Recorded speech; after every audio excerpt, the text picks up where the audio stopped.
राज्य आहे। भारत देश सहज निर्माण झाला नाही, हा महाराष्ट्र सहज निर्माण झाला नाही, तो का आकाशातून पडलेला नाहीये। फार मोठं धार्मिक अधिष्ठान या देशाला लाभलेलं आहे।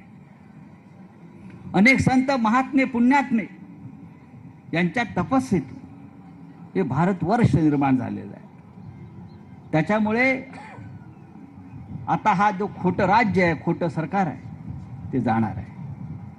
आणि पुन्हा एकदा या महाराष्ट्रात आणि देशामध्ये बाळासाहेब थोरात लक्षात घ्या, मी काय म्हणतोय ते, मी म्हणतो ते नेहमी खरं होते पण सांगतोय।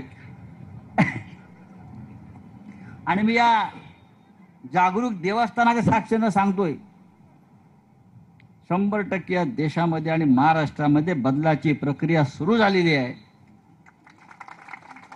आणि पुन्हा एकदा आपल्याला सगळ्यांना या महाराष्ट्राची आणि देशाची सेवा करण्याची संधी आपल्याला प्राप्त होणार आहे।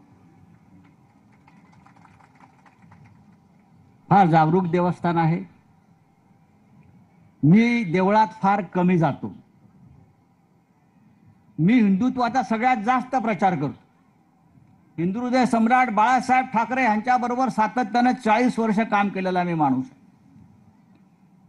सभा असतील, आमचा सामना असेल, ज्वलंत हिंदुत्वाचा पुरस्कार करणारा मी माणूस आहे। पण मी अशा ठिकाणी कमी जातो, काम करतो। पण इथे माझे सातत्याने 1 वर्षानंतर मला नुसतं आमंत्रण आलं की मी किती म्हणत टाळायचा प्रयत्न केला तरी मला इथे यावंच लागतं।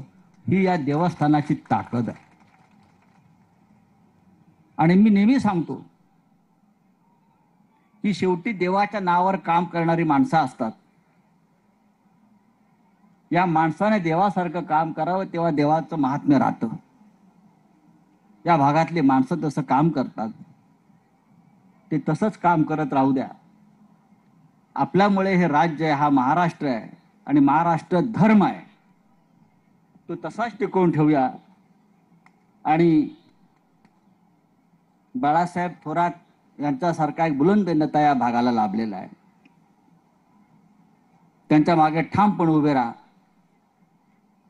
पाणी आणि शिक्षण देणारा नेता असतो, तोच खरा नेता असतो। बाकी सगळे पैसे वाटणारे नेते येतात आणि जातात।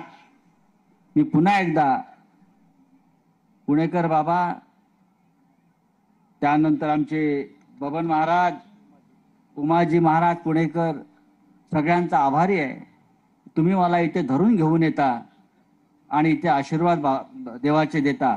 धन्यवाद। जय हिंद, जय महाराष्ट्र। तर संजय राऊत होते। सैनिकांमध्ये गद्दारांचं रक्त जाऊ देऊ नका असं संजय राऊत यांनी वक्तव्य केलेलं आहे।